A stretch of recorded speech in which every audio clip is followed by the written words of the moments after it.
I talked to Steve Fezzik, professional bettor, earlier this morning, and he has a theory as to how pros and sharps are going to attack this new kickoff rule. And I'll just give you a little tease for the Monday program when Fezzik joins us in studio, his triumphant return. He's got it shaded 1 point for the Dogs. So we'll get to that on Monday. I'll just say this. You're not going to see a lot in the preseason. The preseason has had, even in my lifetime as a bettor, quite a sea change. Obviously, you didn't see the rookie last night, Caleb Williams. You didn't see C.J. Stroud. And this has been happening and progressing for a while. Sean McVay is kind of the flag holder. He didn't start anybody last year in the preseason, and the Rams went out and made the postseason. The preseason has become so ambiguous. Now, for bettors, there's opportunities, and we'll talk to Steve and have plenty of opportunity over the next 3-4 weeks as far as the preseason to discuss ways to profit in the preseason, but it's just so different. I mean, you're not going to see Caleb Williams. I know people complain that you should be. He hasn't earned the right. There is no reason to throw somebody out there. You're not going to see C.J. Stroud. You're not going to see a lot of these starters, so you have to be very careful as far as how you attack the preseason. One, I'll give you an example. Let's talk about the line movement yesterday, both on the side and the total in the Hall of Fame game. The Bears on Monday were laying 2. Then, and this is how it's always going to be dictated, you're going to watch the quarterback rotation start to crystallize, and you're going to get an idea as to who's going to play. Right? So by the time the game kicked off last night, we had gone through 0 to the Texans laying 2.5, and that's pretty easy to see why. One, you knew you weren't going to see the rookie and Caleb Williams, and then Tyson Bagent, who's going to be the second string quarterback for the Bears, and Dustin and I were talking about this yesterday, whispers that he really wasn't going to play, played a series or 2, attempted 3 passes, so that meant the Brett Rippon show. Now, he showed out, but before, in pre-flop, before you're betting into this game, you're not expecting much from Brett Rippon and Austin Reed, who's a rookie. And then you look on the other side. Now, we're talking live movement here. Why did we go through 0 to the Texans closing 2.5 last night in Canton? Well, here's the reason. No Stroud, Davis Mills, established. Case Keenum, established. And Tim Boyle, established. Now, it didn't play out. Weather shortened the game. Okay? Let's go to the total. Now, the total was fascinating. The total opened 33 in the Hall of Fame game, drove all the way down to 30. These preseason totals are going to be exceptionally low, and then got hit back up to 32.5. What's fascinating to me is the first half and what happened. So it was 16, and it got hit up to the key number of 17. Why is that important? The weather crystallized. And what happened? You didn't see any rain in the first half yesterday in Canton, and then the game got rained out in the second half. As game time approached, we started understanding that it's probably going to be dry in the first half. So you saw that key number in the first half for the total of 17 hit, and it cleared it easily as far as the gameplay. So that's one. You should always be analyzing these numbers before the game starts, and then the next morning or that night when you're sitting down and breaking down the numbers and the line movement, well, why? You have to apply it, okay? Now, big guy, as far as the rules changes, and the big one is the kickoff. And we had an opportunity for the first time to look at the new kickoff rules as far as the Texans and the Bears. I'll say this, seven different kicks were returned before the game's weather delay late in the third quarter, which is actually a plus considering most of those kicks would have been touchbacks a year ago. After you kind of recalibrated and looking at the screen, because it looked goofy. If you're not an XFL fan, that just looked wild. But the bottom line is this, and then I'll let you jump in about what you thought about it. So the teams are kicking off at the opponent's 35, 10 players at their own 35, 10 players on the kicking team starting at the opponent's 40. Okay, so we all saw the way it was lined up. At least 9 of the returning team must be set up in the zone between the 30 and the 35. So those obviously up on the kicking team. Now, here's what's important. If the ball lands in the end zone, goes through, it comes out to the 30. If the ball lands short in the landing zone and rolls through the end zone, it comes out to the 20. So really that landing zone, and I think it's probably optimal for a kicker as far as landing between, 10 to the goal line, 5 to the goal line. Because remember, those kicking team players can't leave until the ball's actually made contact. So that's the part as far as limiting player injuries. There can't be this hardcore running start, and you have to wait for, obviously, the ball to bounce, and then we're off. I didn't really, again, it's going to take some time. We need a bigger data size as far as what we're going to get from this. So I didn't get a ton. And also, I just think it's common sense to understand that special teams coordinators, until the regular season starts, they've got ideas. They're just not going to share much. And that's what we saw last night, big guy. Yeah, the two takeaways for me, you realize how fast players have been running down on kickoffs and the collisions that are happening, and you see the limited impact from this in just one game. You kind of understand for safety reasons why they're going to this method. The other thing was what you just touched on. The creativity is coming. At some point, these coaches are going to find holes in the system, ways to exploit the rules, live in the gray area, and do some fun, creative things. And then we can get a little bit of chaos and a little bit of fun back into the kickoffs. Dare I say 2024, make kickoffs great again? Dare you? It's nice to be back with the big guy. It's nice to have that wintergreen Zin pack. I'm going upper tank.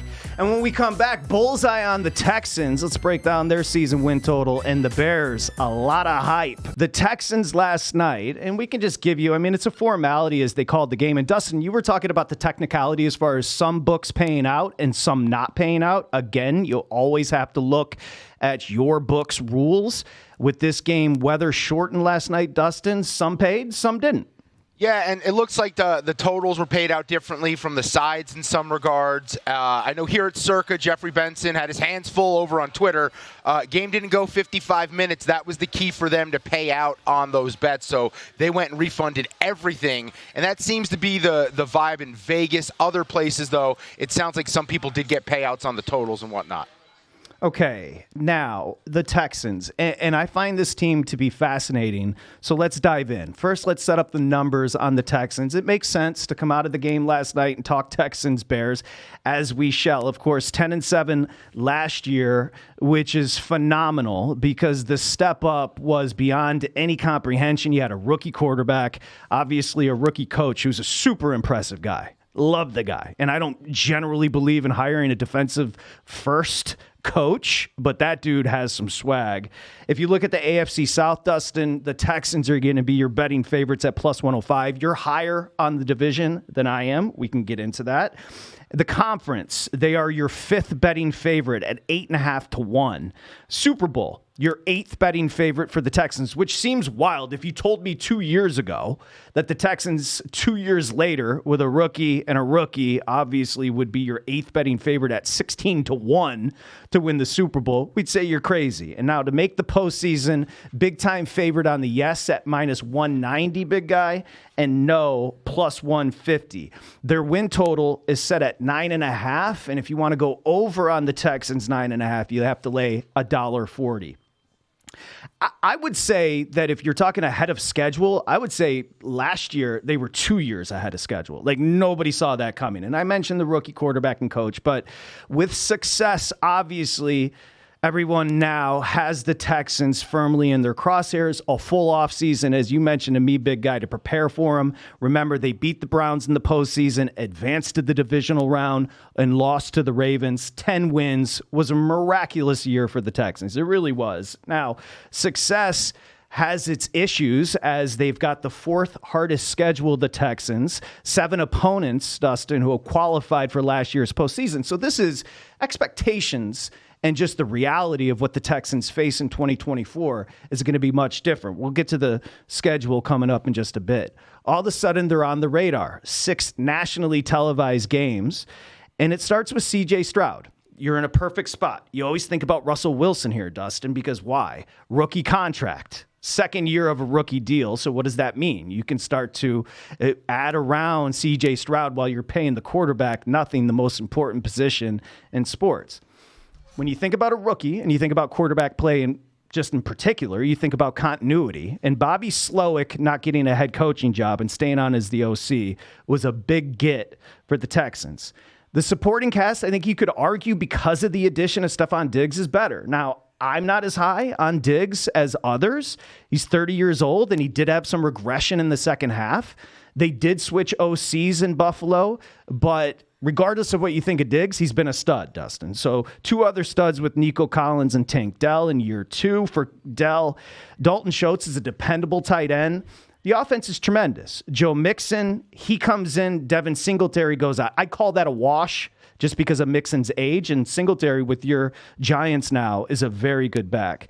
As far as the offensive front, Tunsil's one of the best in football, along with Trent Williams on the blind side. And they used a second-round pick on the right tackle in Blake Fisher. Defensively, this is where I think it starts to get dicey. And I know you have a theory on this team, the Texans. Will Anderson, Defensive Rookie of the Year. Again, this was a great defense last year. They set a franchise record, the Texans, with 46 sacks, but they returned exactly 1 starter across that defensive front, and that is second-year player in Will Anderson. Now, Grenard is gone, went to the Vikings, so the Texans were like, cool, we'll take Danielle Hunter. Upgrade.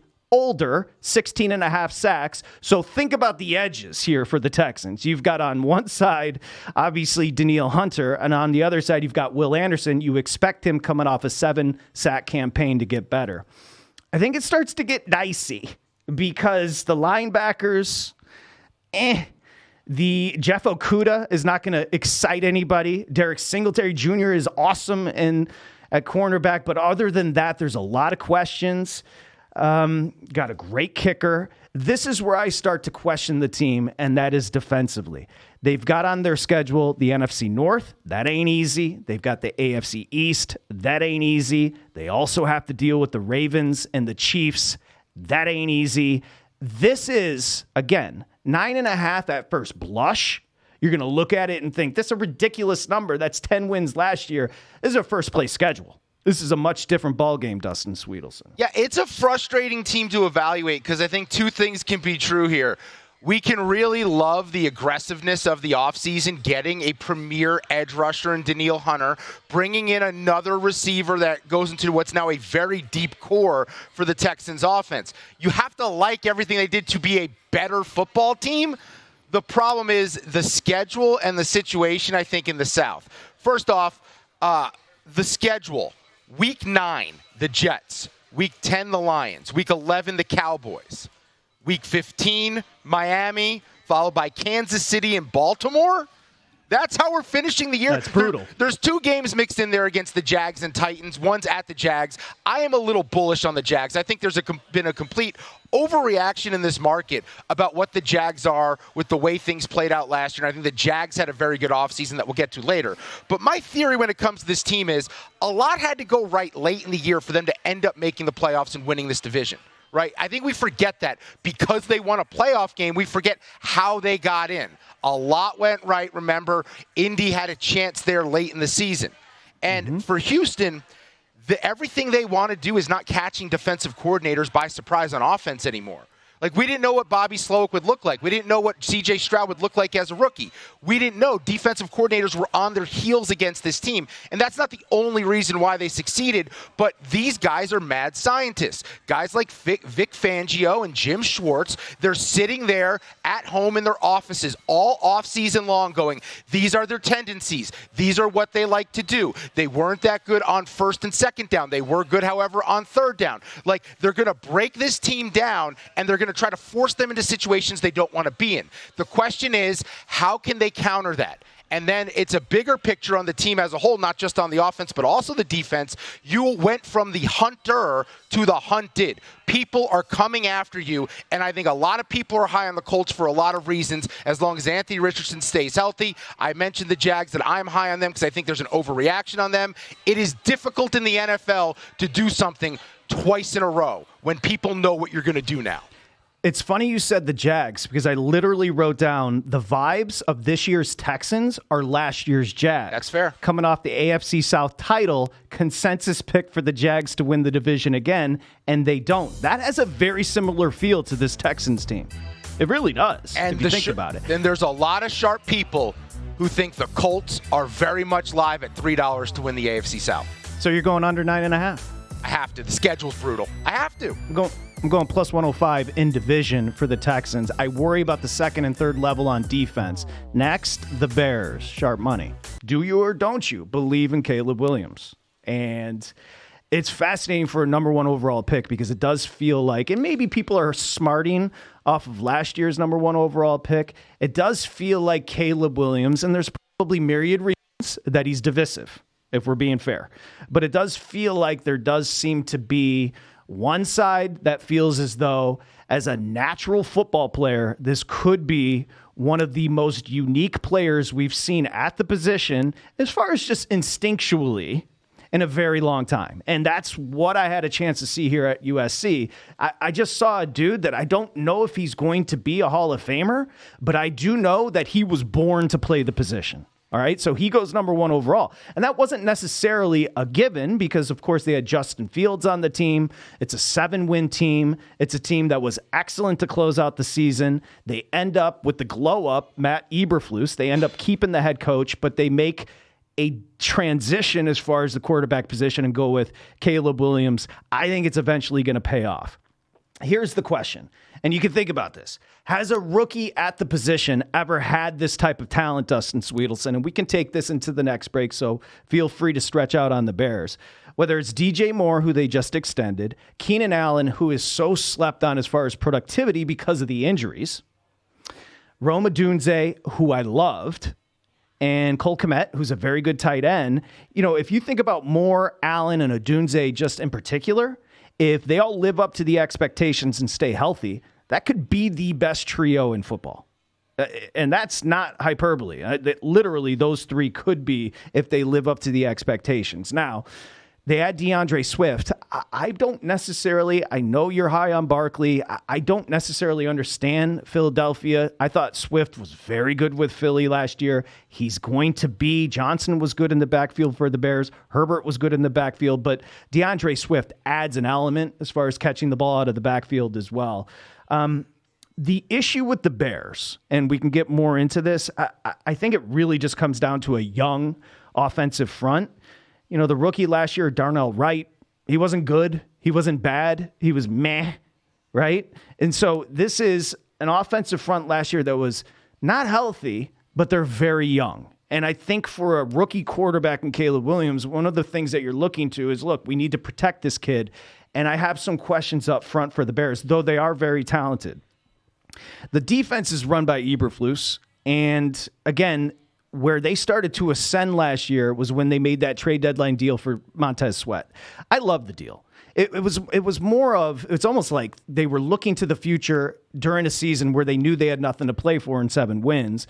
But Sweat changes everything. He was immediately an impact as far as pressuring the quarterback, getting sacks, and he's good against the run. My issue with the Bears is they really didn't add anything else as far as the pass rush. Cornerback Jalen Johnson returns around week 7, and he was spectacular. Outside of that, they're young. Safety, they're strong. Linebackers, that's their strength. Tremaine Edmonds, maybe a little underwhelming in year 1 for the Bears, and TJ Edwards. I think the linebackers, outside of Sweat, the strength. Santos, one of the best kickers in football, and they're going to have a last place schedule. Okay, division is obviously tough in the North. They get the AFC South and the NFC West, which isn't easy on their schedule this year, but the weapons are elite, Dustin. Let's go through the numbers. You can start. We'll come back and we'll continue with the Bears. Win total's 8.5. If you want to go over, you got to lay a price, $1.65. Yeah, look, okay? I think it's important when we acknowledge that no rookie quarterback's ever had the weapons day one that he's had here with Moore, Allen, and Rome Odunze. But I think it's really important to note that they're all very different receivers in what they bring to the table, and that's why I love this so much for Caleb Williams getting acclimated to the NFL. Allen is a veteran, very reliable, sure thing when he's on the field, and I don't think he'll take the punishment with the other two being factors here in the passing game.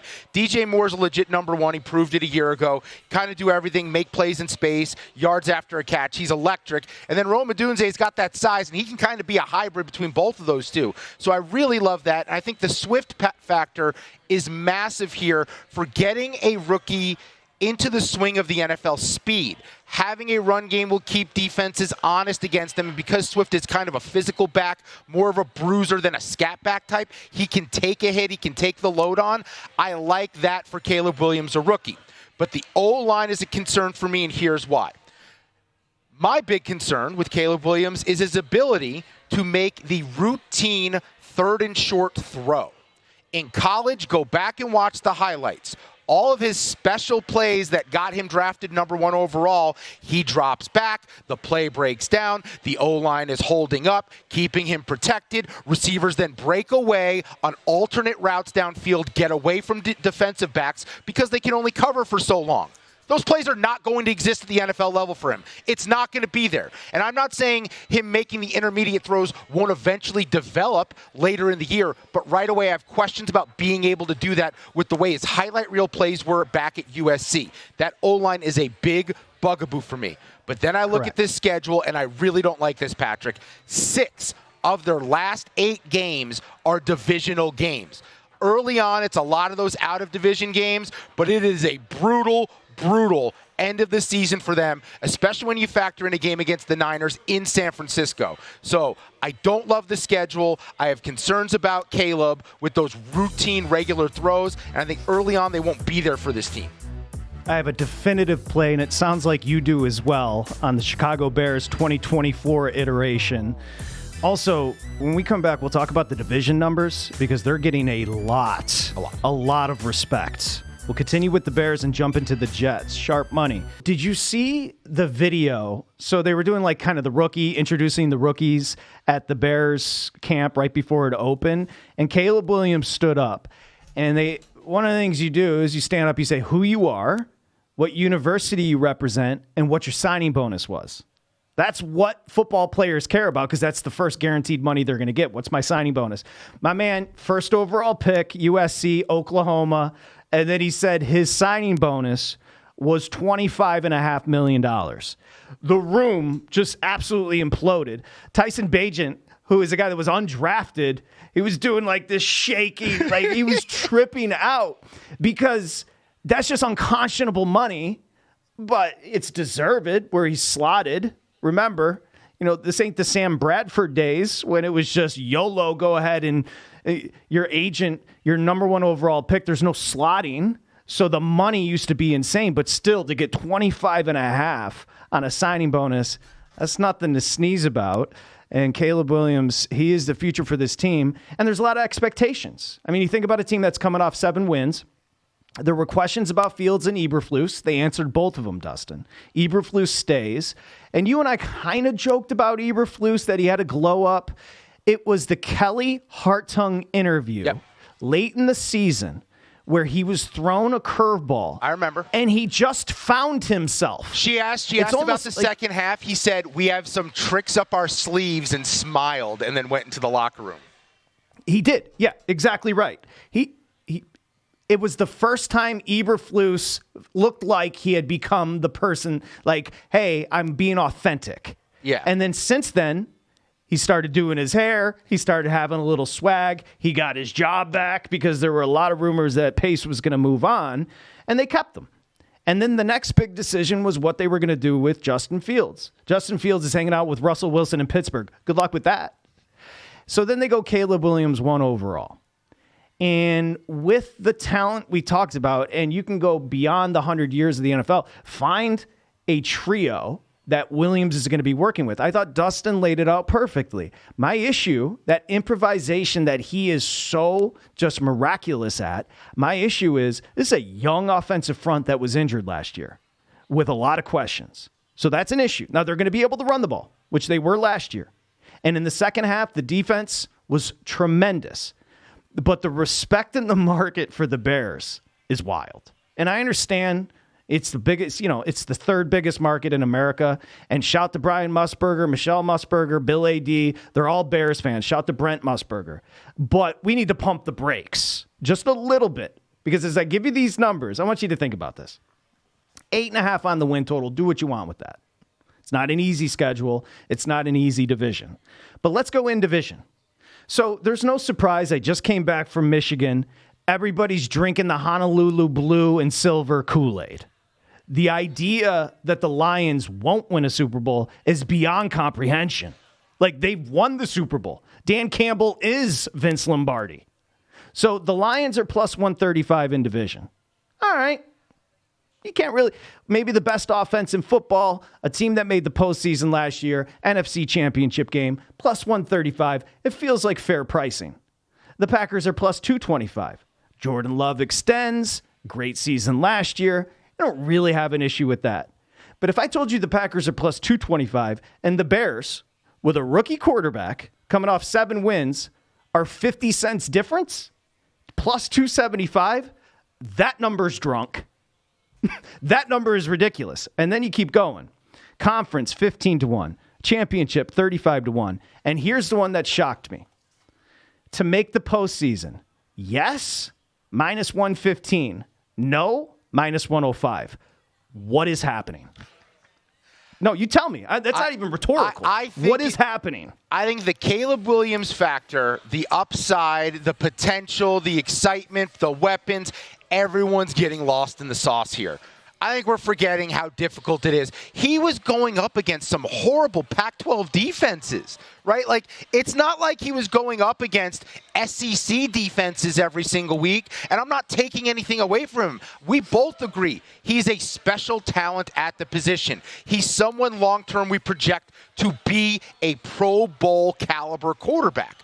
But you have to be fair about the leap he's about to make, especially going from warm weather Los Angeles to playing in the winter in the NFC North. Going to Green Bay when you can't feel any part of your body. That's going to play a role here. There's got to be a period where we understand that this young quarterback has to get used to the NFL game, the NFL speed, just the wear and tear of playing in this league. I think that's not being factored in. Everyone just expects him to hit the ground running. I mean, we now think of Bryce Young, who was the number 1 pick before. We go, you know what, not very good, all of that. But let's not remember, he was being hyped up as well. He's as accurate as any quarterback we've ever seen. He's accomplished in the SEC. Hold on now. Caleb Williams is not Bryce Young. No, but let's be fair. But my point is when Bryce Young came out, people expected him to hit the ground running. We expect these quarterbacks to show up and show out, and it's just a much harder game. I don't disagree. No, I don't disagree, and I think these numbers are ridiculous. What we do is we always, and this has nothing to do with VSiN, has nothing to do with anybody analyzing football. You start at the quarterback position. But what's sexy is then the specials, right? You look at the weapons. And if you go more Allen, Odunze, and Kmet, and you add DeAndre Swift to Herbert and Johnson, all of a sudden you're like, this team's lit. But then you dig a little bit deeper, and specifically trenches, I don't see a ton for the Bears on either side of the football, both defensively and offensively up front. And to get to 9 wins, leave that alone. But look at the make the playoffs, minus 115, yes. That's a ridiculous number. In division, plus 275, that's a drunk number. No. That's preposterous. This is, if they make the playoffs, it's because they got off to the hottest start ever. Because down the stretch, it's virtually impossible, as I mentioned before. 6 of 8 versus the North. I don't like that for them. San Francisco late in the year on the road, don't like that for them. There are some challenging games on this schedule, right? I just think we're projecting too much on the potential that Caleb Williams can reach, and I do think it's going to take a bit. And I think C.J. Stroud's playing a role in this. I think C.J. Stroud hitting the ground running the way he did is making us assume that the special quarterback in each draft is going to be able to do that, and I just don't think it's that easy. A quick note here, though.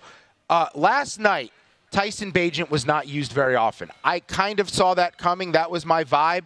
Because they didn't go out and get additional backup help, they locked Bagent into that number 2 spot, and they're trying to find out what Brett Rippon is to be the 3. Bagent only 3 pass attempts. I went through and looked at some of the backup quarterbacks, and maybe we can project this for future preseason games. I have 4 teams that I don't know how much they're going to play their right now number 2 quarterback, because these teams expect to win, and they can't afford to lose a number 2 that also is good enough to win ball games and get them to the playoffs. These coaches can't afford to lose their jobs by missing playoffs in years just because a quarterback goes down. So for starters, the Jets. Tyrod Taylor's the number 2 quarterback behind Aaron Rodgers. I don't think they risk him in the preseason. I don't think Cincinnati risks Jake Browning in the preseason. They found out what he could be a year ago. Cleveland has Jameis Winston. We saw what they did with Joe Flacco last season. Deshaun Watson, we don't know his health. And then Indianapolis, Flacco made the playoffs with Cleveland. He's now backing up Anthony Richardson. He's older. Don't expect to see him much in the preseason as well. Use that towards your handicaps. No, it's great information. And the Bagent news yesterday was the reason why we had such an extreme move on the side. However, the weapons are elite. Not going to pretend like they're not. I would just say, can the young offensive line that was injured last year get better and protect the rookie? And can they get any pressure outside of Montez Sweat because they added nothing? Linebacker's good, but if you can't get a pass rush, what's the use with a young defensive backfield as well? I'm down on the Bears. Under.